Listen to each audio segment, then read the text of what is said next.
Hey guys, and welcome back to History Mysteries, where I talk about interesting and little known facts covering historical happenings from ancient times through to modern history.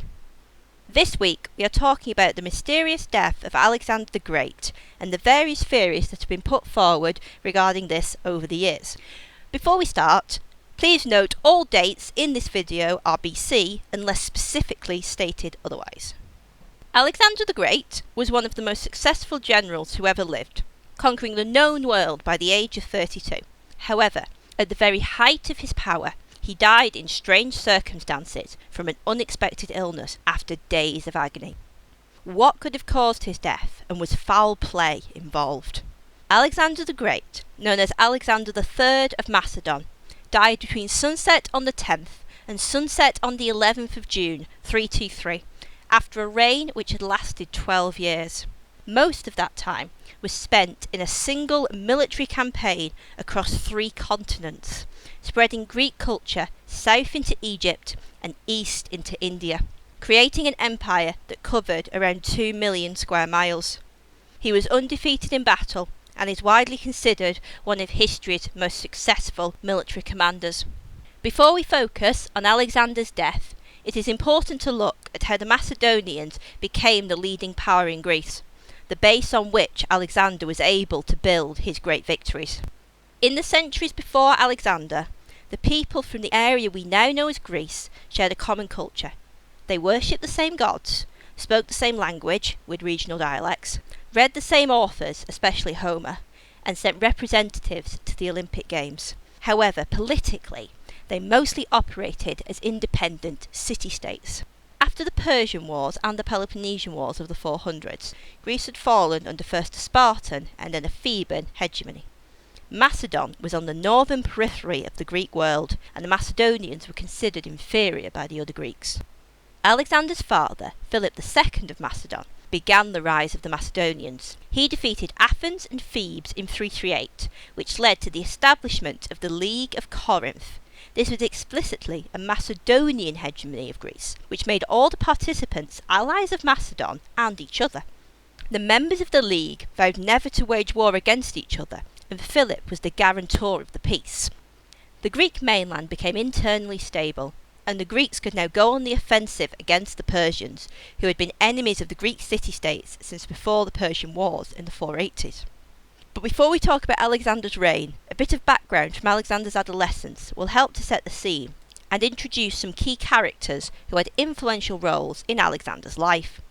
Alexander's early schooling was typical of a Macedonian noble, learning to fight, read poetry, and play the lyre. Philip wanted a more focused education for his son, and engaged Aristotle to take on the role. Philip provided the Temple of the Nymphs at Maesda. Maesda was like a boarding school for Alexander and the children of other Macedonian nobles, such as Ptolemy, Cassander, and Hephaestion, who would become his friends and future generals. When Alexander was 10, Philip was offered an untrainable horse. Alexander tamed the horse, and Philip was supposed to have said, "My boy, you must find a kingdom big enough for your ambitions. Macedon is too small for you." That horse, Bucephalus, would be Alexander's steed for the next 20 years. And so, to the start of Alexander's military experience. When Alexander was 16, Philip was absent at war and left Alexander in charge as regent and heir apparent. During Philip's absence, the Thracians revolted. Alexander promptly defeated them and founded his first city, Alexandropolis. By 338, Philip and Alexander were fighting together, most notably at the Battle of Chaeronea, which had led to the League of Corinth being established. During the battle, Alexander commanded the left wing, a sign of great trust. In 336, Philip was assassinated while attending the wedding of Alexander's sister Cleopatra. Alexander was immediately proclaimed king at the age of just 20. There is much debate about Philip's assassination, and perhaps that will be a story for another time. Many saw Philip's death as an opportunity to revolt. Alexander had to deal with revolts from Thebes, Athens, and Thrace. To show his strength, Alexander made an example of Thebes, a city which had lasted since the time of its mythical founders. Cadmus and his queen Harmonia, a daughter of Ares, were crushed into insignificance by Alexander the Great. With Greece now calm, Alexander set out for Asia. He left Antipater as regent, an experienced military and political leader and advisor. Antipater kept Greece at peace and would defeat the Spartans in battle, which reportedly made Alexander jealous. As we build to the circumstances surrounding Alexander's death, it is important to mention a few key aspects from Alexander's conquests and his personal life that helped to build a picture of the man he was. First, he undid the previously unsolvable Gordian knot, a feat which legend decreed would be accomplished by the future king of Asia. The following months saw Alexander defeating Darius at Issus, who fled the battle. Alexander then progressed into Egypt, where he was viewed as a liberator. While in Egypt, Alexander founded the city of Alexandria by Egypt, which would later become the prosperous capital of Egypt. While there, he was pronounced the son of the god Ammon, and thereafter Alexander often referred to Zeus Ammon as his true father. Alexander had, throughout his life, been made to believe he was descended from gods and destined for great things. From a young age he had been called the son of Zeus. So, with his childhood experiences, solving the Gordian knot, and being declared the son of Zeus or Zeus Ammon bolstering his ego, Alexander continued to pursue Darius and defeated him at the Battle of Gaugamela. Darius fled again, and Alexander captured Babylon. Alexander continued to capture parts of the Persian Empire while pursuing Darius. Darius was finally betrayed and captured by one of his own governors, Bessus, but as Alexander approached, Darius was fatally stabbed and Bessus fled. Alexander held dying Darius and claimed his dying words were to declare Alexander his successor. It is generally accepted that the Persian Empire fell in this moment, and Alexander buried Darius with all the customary ceremony for a Persian emperor. Alexander eventually caught up with Bessus.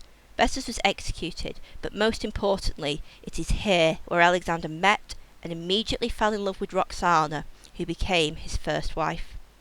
During this campaign, Alexander founded, substantially re-established, or renamed several towns and cities, and we can track his journey through their present-day countries of Bulgaria, Turkey, Syria, Egypt, Afghanistan, Iraq, Tajikistan, Uzbekistan, Turkmenistan, Pakistan, and India. After his conquest of the Persian Empire, Alexander then attempted to reach the ends of the world and the great outer sea, and invaded India. He was successful in many battles, but it was in India that the fortunes of Alexander started to change. First, his long-standing steed Bucephalus died of old age, and then the army refused to travel any further east. The men longed to again see their parents, their wives and children, their homeland. Alexander granted this plea from his troops, and after a decade of campaigning, Alexander turned westwards. Alexander split the army for the return journey. He ordered his general Critérius to lead many of the troops back to the Persian Gulf, and he led the remaining men back through the more difficult route via the desert. It is when they returned to Susa in 324 that the Susa weddings occurred, where thousands of Greek soldiers married Persian brides. Alexander wanted to show that Greeks and Persians could live together, and Alexander himself married both Stateria, eldest daughter of Darius, and Parasatis, youngest daughter of Artaxerxes III. It is very likely that Roxana was present in Susa at the time, and I doubt she was impressed by this. It is also worth noting that after Alexander's death, nearly all the Macedonians involved quickly divorced their Persian brides. In addition, Alexander also made Hephaestion his brother-in-law, and so part of the royal family, by marrying him to Drypetis, another daughter of Darius.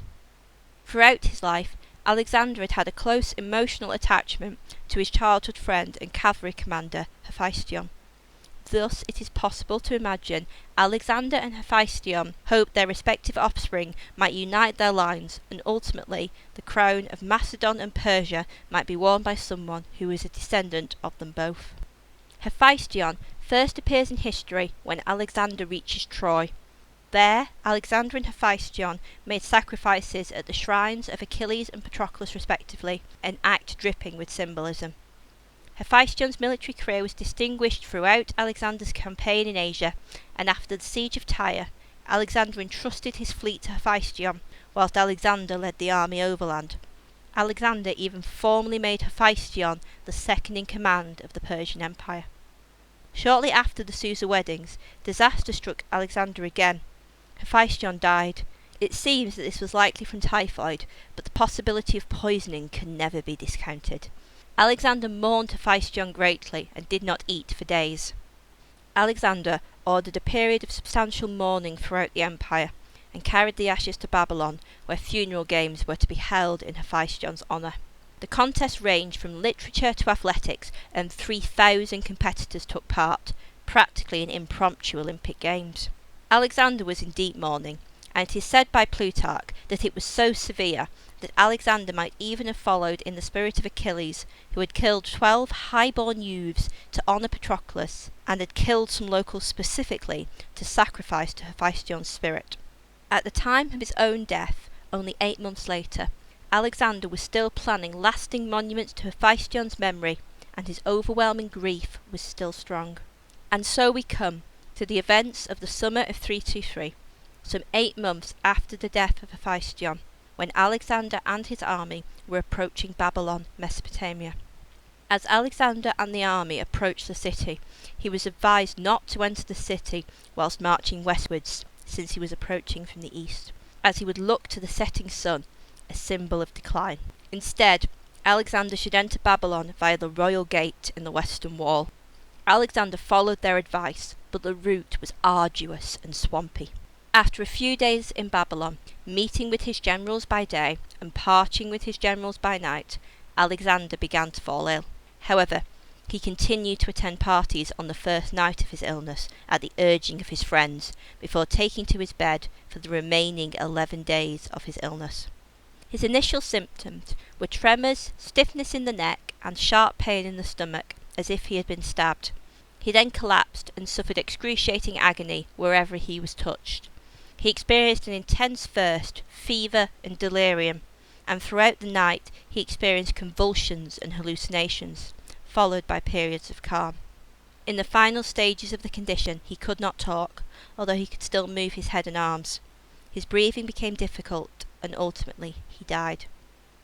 In the centuries, and indeed millennia since Alexander's death, doctors and historians have proposed various causes, including pancreatitis, meningitis, influenza, strychnine poisoning, alcoholic liver disease, malaria, West Nile virus, typhoid fever, leukemia, and endocarditis. The theories of natural causes, rather than poisoning, tend to emphasise that Alexander's health may have been in decline for years, given the Macedonian tradition for very heavy drinking. Additionally, Alexander had suffered many wounds during his battles, and Alexander's severe grief for Hephaestion may have led to a decline in his mental as well as physical health. From the very long list of possible causes, the 4 most popular theories are alcohol poisoning, malaria, typhoid, and poisoning, each of which we will look at in turn. Alexander certainly engaged in enough drinking to have led to some form of alcohol poisoning, or longer-term afflictions of the liver or pancreas. The convention among Greek partygoers was that serious drinking only began once the meal was over, and went on well into the night. The wine was very strong compared to today, and was usually diluted with water between 1 part in 3 and 1 part in 20, depending on the occasion and the vintage. The Macedonians and their monarchs had a proud tradition of heavy alcohol consumption, even by Greek standards. It was common for a drinking session to end with everyone passing out. Alexander had experience with heavy drinking, and drank a toast to each of the 20 men present on the first evening of his illness. His stomach symptoms might then be due to tearing a blood vessel in his stomach. However, his symptoms do not especially match alcohol poisoning from a sustained drinking session, given his fever and records of him being responsive and engaging in various conversations during his illness. Malaria would fit Alexander's symptoms well, and while it would generally be rare in Babylonia, the local swamps and hanging gardens of the city could have provided the stagnant water conditions required. So it is entirely possible that Alexander could have contracted malaria while sailing in the marshes or traversing the swamp to enter the city, but it is generally accepted that Alexander did not have the correct fever curve for malaria, although the histories are not sufficiently detailed to dismiss this. Typhoid is transmitted in food or water contaminated by bacteria. Typhoid normally causes multiple cases, even epidemics, and it is much rarer in single individual cases. There is no record of an outbreak of typhoid, large or small, in Babylon at the time Alexander died. However, it cannot be dismissed, as it was certainly the most likely cause of death for Hephaestion, and so may have been endemic among the soldiers. It is also the closest match for Alexander's symptoms of chills, sweats, exhaustion, and high fever. Another piece of evidence in favour of typhoid is the condition of Alexander's body. Just to be extra, woo! Alexander's body did not begin to show signs of decomposition for at least 6 days after death. To the ancient Greeks, this seemed to confirm Alexander was a god or the son of a god. However, more practically, Alexander may not have decomposed because he was not yet dead. Over the course of his illness, Alexander seemed to have developed a progressive, symmetrical, ascending paralysis, being able to move less and less of his body and only able to move his arms and head near the end. This increasing paralysis Alexander suffered, as well as his body needing less oxygen as it began to shut down, would have made his breathing shallow, faint, and much less noticeable. Ancient doctors relied on the presence of breath rather than a pulse to determine death, and this paralysis, a complication of typhoid fever, would cause a person to appear dead before they were actually dead. However, such a great man being killed by a simple bacterium does not satisfy many historians and the narratives they wish to create. This proportionality bias assumes big events must have big causes. Greek histories, perhaps also in search of a juicy narrative, all consider the possibility of assassination, particularly through poison. Throughout the centuries, suspects have included Alexander's wives, his generals, and even the royal cupbearer. The most popular theory of poisoning, mentioned by Diodorus, Plutarch, and Arrian, is that Alexander's wine was most likely the carrier for the poison. His cupbearer was Iolus, son of Antipater, and brother of Cassander, who had been one of the companions educated alongside Alexander. However, poisons such as hemlock, arsenic, aconite, and strychnine do not fit Alexander's symptoms, as these would have caused death very quickly, not over 12 days as the histories suggest.